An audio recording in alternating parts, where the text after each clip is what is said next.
up, guys? Welcome back to another episode of Marvel Madness. Welcome to Project Potter, guys. My name is Kyle, your host. Guys, I apologize. I know this is going up a little bit late, either Friday or Saturday, the week of What If, when it went up, when it debuted on Wednesday. Been sick. Life got in the way a little bit, guys. So I'm back now. So apologize for the delay, guys. I hope you guys enjoy. Also, guys, I just want to point out there's been a change to the MCU wall. So everything's moved up, guys, because we have two new additions, Spider-Man Far From Home and Black Widow, baby. And Black Widow I just watched for the first time the other day, so we had some Thunderbolt Ross in there. We got some Thunderbolt Ross in this one.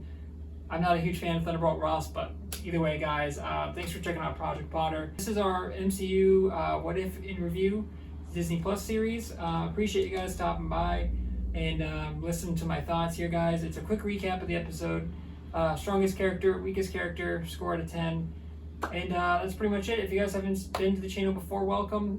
Go check out the other content. I do appreciate it. And away we go. Okay, guys, so this episode, number 6, it is What If Killmonger Saved Tony Stark, which is interesting. We open this episode, we get a quick kind of recap of, we get the Watcher, of course, which is really cool. This is the most we see of the Watcher, where he's like fully drawn in.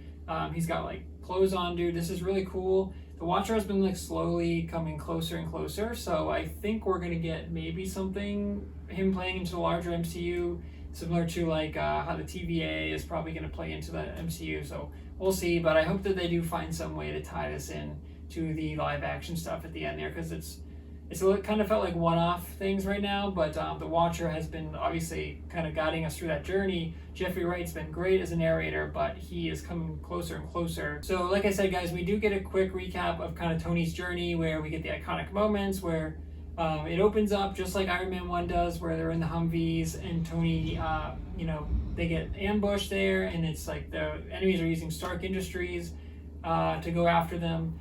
Eventually we get Tony becoming Iron Man, and then we get the snap of Tony, all that stuff. It's great. Really cool to kind of see that recreated, animated. But they were like, what happens if, that didn't happen? And like, what happens if someone interfered? And so we get our Tony. It's not voiced by Robert Downey Jr., it's Mark Wingert, I believe. He does a phenomenal job. I mean, almost spot on with Robert Downey Jr. No one will ever replace RDJ, dude, but Mark does a fantastic job. Like there were times where I like couldn't tell. I didn't like remember that it wasn't Robert Downey. So really, really awesome job by him in this whole episode. He gets blown out, or Tony gets blown out, I should say, and then he sees the Stark Industries, a famous thing where he's like, oh my god, these are my weapons, and then kind of changes his mind. But then Killmonger comes over and he throws I don't know how he has like superhuman strength, but he throws the missile in the air and explodes, and he's like, oh, he's going to save Tony. And he's like, Killmonger? He's like, what is that, like a nickname? And he's like, yeah, kind of. And then eventually Killmonger goes and saves him. So what's cool about this episode, guys, it's kind of a mix of like Iron Man 1 and Black Panther. So we get a shot of Obadiah Stane here, but Killmonger kind of helps Tony out, and then they kind of work together. But because Tony doesn't get captured and he doesn't forge like the arc reactor, he doesn't become Iron Man. So he works with Killmonger. We get Obadiah Stane, Tony. He gets kind of like easily replaced, or basically Tony's like, hey, I don't want you to be the CEO. We get a great scene where Happy punches him, and he's like, I never liked that guy. And then Killmonger takes over as the CEO, which we think is kind of weird. We get a cool scene at a party where Pepper is like, goes out and meets Rhodey out there, and we get Don Cheadle to return as the voice, which is great. I'm sorry, Terrence Howard, you just kind of, you were a part of that movie, and then we kind of just said, we're going to take it from here. Don Cheadle's like, I got this. Like he says in Iron Man 2, he's like, I'm here, get used to it, this is happening, or whatever. And so Pepper's out there, and it's a really cool shot because Killmonger and Tony are like having a good time at the bar, and they're like, what? Everyone's trying to hang out with Tony Stark because they want something. And so Rhodey asks Pepper, like, okay, so what does Killmonger want? And she's like, that's the thing, I can't figure it out. And so that's kind of the ongoing theme here. Eventually, we kind of get a mix of Iron Man 2 as well, because Tony and Killmonger, they end up building a whole army, similar to how Mickey Rourke's character built those in Iron Man 2 with what's his name, Justin Hammer. They don't have the arc reactor, so instead of using the arc reactor, they use vibranium, which is really cool. And so they're like, oh, we don't have any vibranium. And Killmonger's like, actually, there is a little bit left. And he takes out his necklace, Tony like melts it down, and then he's like, oh, what's our design for the suit gonna be? And he's like, it's like that Iron Man, is it Iron Man 3 where he's like, you guys know what I'm talking about. He opens it up and it's like basically like a Gundam, and he's like, what, I like anime. And I'm like, okay, Killmonger. This feels kind of weird though, because it's like good guy Killmonger, and we're like, are they gonna make him good? So kind of jumping ahead here, guys, we go to the shipyard or whatever that we saw in, maybe it was Civil War, I'm not sure, but basically that oh, I think it was Age of Ultron, where they go see Claw and then he loses his arm because Ultron goes to see him. They go to that shipyard, which is like the one shipyard, I guess, like that's like closest to Wakanda or whatever, and they face off against Claw. We get Black Panther, and dude, Chadwick Boseman keeps showing up, and I'm like, man, rest in power, King, because it's so awesome every time he shows up, and his voice is so iconic, dude. It's so good.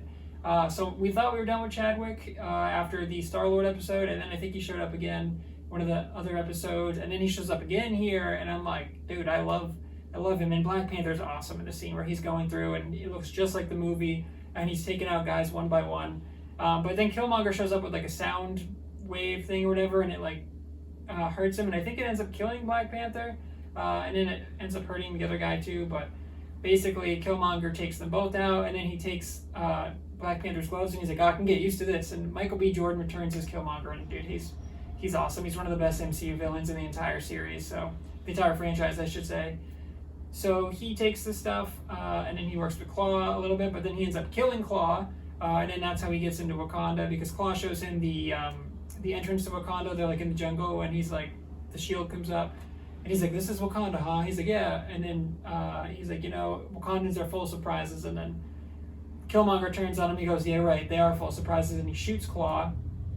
And then that's how he, I guess, gets in. I don't know how he gets through the shield of Wakanda. That's not really explained. But just like in Black Panther, guys, he shows up with Claw over his back, and he's like, the Dora Milaje are like, stop right there, and he puts Claw down there, and he's like, look, I bring you a gift, this is Claw, and he goes, King T'Chaka is my uncle or whatever, and he pulls his lip down, and he's got the Wakandan lettering in there, and they're like, oh, okay, and then he says, like, war's coming, Stark Industries is coming after us, because I think I skipped over guys, Project Potter review, but Killmonger, I don't know if he works, I think he works with Thunderbolt Ross, or maybe he just works with Claw, where he builds all of those Stark Industries.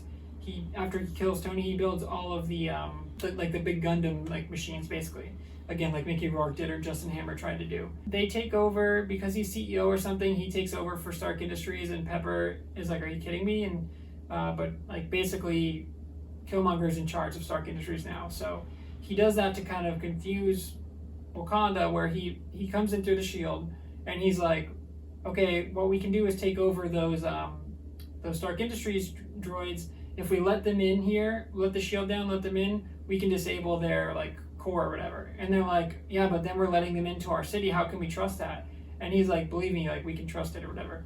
They let him in, and it turns out Killmonger has like a backup switch, so they start fighting, and then Killmonger goes out there to start fighting the droids. I think he's trying to like prove to them that, oh, sorry, I'm all over the map here, guys, just like I always am.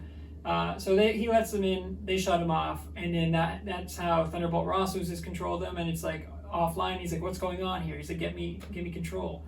And then Killmonger has the backup switch, where he's like, oh my god, Tony Stark must have put in like a backup. He's like, that bastard, he's so evil.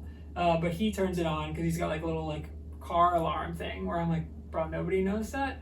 Like right next time he turns it on, and then he goes to fight and starts destroying all the droids there, so he can like gain the trust of Wakanda, so that he can eventually become the next Black Panther, which I thought was like a lot of work to get. Like, I guess he like builds all the shit, comes into Wakanda, is like, I guess he takes it off of Thunderbolt Ross, but then he like has the backup, but then he just destroys his machines that he made so he can become Black Panther.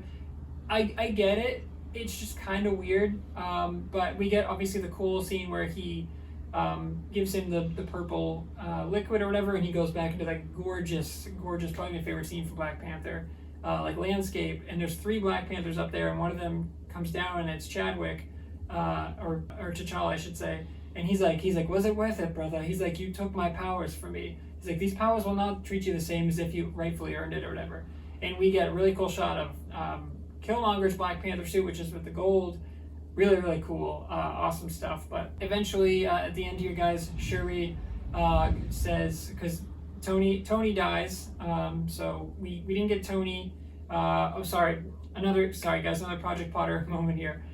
There's a cool scene before Tony dies because Killmonger puts a spear through him, where Tony figures out that he's like kind of onto him, and so he sends the droid after Killmonger. He like invites him in the mansion or whatever, and then Tony like he's like, I'm gonna come after you, whatever, and Killmonger's like, Tony, you couldn't hurt a fly. What are you gonna do? You gonna tell Pepper to attack me?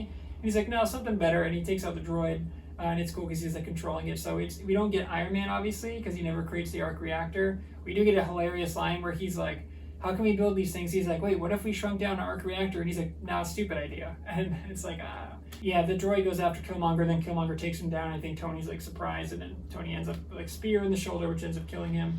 So Killmonger ends up killing Tony and Black Panther.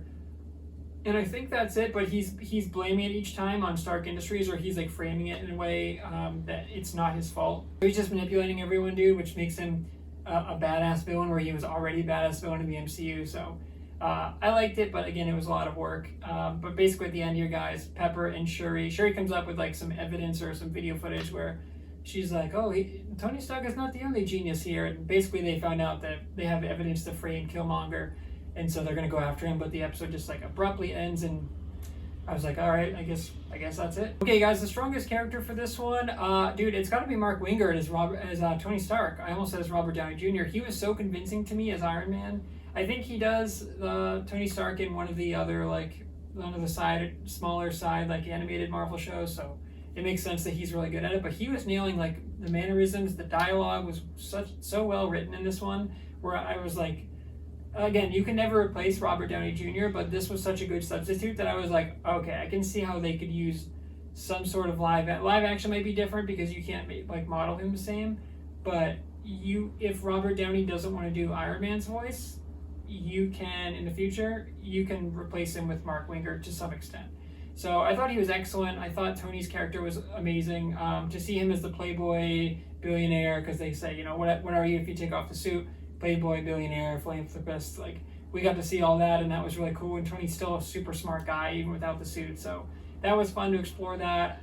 But I thought Mark did an excellent job filling in for Tony, and I think he's my strongest character for this one. Okay, guys, weakest character for this one. He wasn't in it a bunch, but dude, Thunderbolt Ross.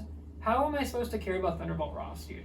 And maybe this is because I watched this episode the day after I watched Black Widow, where Thunderbolt Ross was in there and he was a big part, and I'm like, I've just never cared about that character, starting with Hulk, and it's just like, I just don't care about Thunderbolt Ross, and he's playing a larger role now, and I'm just like, what is his purpose? He's always just like against the Avengers, and I guess he's like kind of supposed to be the government that like holds them in check and everything, but I don't know, it just seems weird. I just don't really care for him, and no discredit to the actor, but every time he's in the scene, I'm just like, I don't think we need this. So Thunderbolt Ross gets my least favorite character for this one.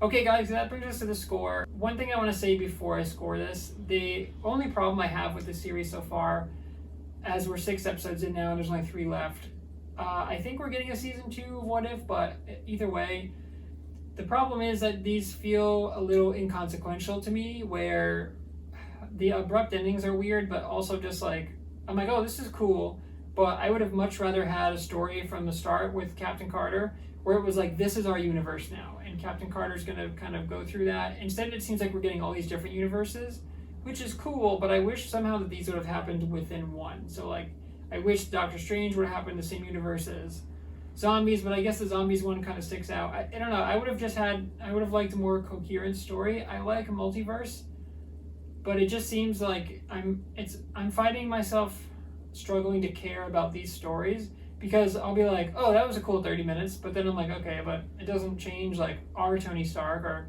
it doesn't change like our Doctor Strange, or or our Captain America. Like when we get back to the live action MCU, it's like, okay, like things that happened in Far From Home and Black Widow, those are more important to me than like these one-off stories, where these are cool and it's like filler for MCU, but where live action shows like WandaVision and Loki and Falcon Winter Soldier, where those I feel like built onto like, this is setting up future MCU stuff, this feels to me like, oh, if you want more Marvel stuff, this is kind of like a side thing. So that being said, guys, I did really like this episode. This is an 8.4 for me. The only reason it's such a low score compared to what I was going to rate it originally is just because of what I said. Is just this doesn't feel like it matters overall. I really hope that they tie the Watcher into something, because he's coming closer and closer. It's kind of weird that they had Doctor Strange talk to him in that one episode. I think that maybe just because Doctor Strange has like powers to tap into the different dimensions and the other characters don't, but it seems like that would have been kind of like, maybe that's hinting at something bigger, I don't know. But overall, guys, I really have come around to the visual style. I think this was a beautiful episode. Michael B is one of my favorite characters in the MCU. Dude, Killmonger being back was great. It's too bad that they killed him off in Black Panther, because I would love to see him return. Maybe he will with the multiverse stuff. Actually, I wouldn't be shocked if that happens. It was cool to see Obadiah again. It was cool to mix kind of Iron Man 1, a little bit of Iron Man 2, and Black Panther. But I don't know, like Ulysses Claw, I've never really been super invested in him as a character. Andy Serkis is a great actor, but I'm just like, I don't know, he just kind of seems like a generic mercenary, like, boss, and he just always wants, like, Wakanda, the vibranium, but it's like, he's always only tied to Black Panther. I would have liked him to, like, be involved with other stuff, but this is an okay episode. I thought, like I said, Mark Wingert, if I'm saying that right, stood out as Iron Man. I thought he was excellent. It was nice to get those familiar voices. It's nice to be back in Wakanda, but a lot of it was retreading the movies, and I like when What If goes off on its own path instead of kind of retreading, and this was kind of a mix of them. So I enjoyed the episode, but I think it's just, again, starting to all just kind of jumble together and feel a little insignificant for my liking. Okay, guys, that's another episode of Marvel Madness. Thanks for checking out Project Potter. Thanks for checking out now the 6th episode, guys. I have enjoyed this. I know I'm a little down on the series, but it's still, you know, it's Marvel, so I still love reviewing it. But thanks for checking out the channel, guys. If you did like the content, please consider liking, commenting, subscribing. We are growing. There's so much Marvel content, guys. These 2 movies are the only 2 we have not reviewed yet, so I'm trying to get the group back together, trying to get the Avengers, or the reviewers, back together, I should say, to throw these reviews up here. So Far From Home and Black Widow we do not have, but we're going to get those up at some point, so look out for those, and go check out the other Reviewers Assemble, guys. We have everything up to Endgame reviewed there. Go check out the other content, of course, but until next time, guys, what if?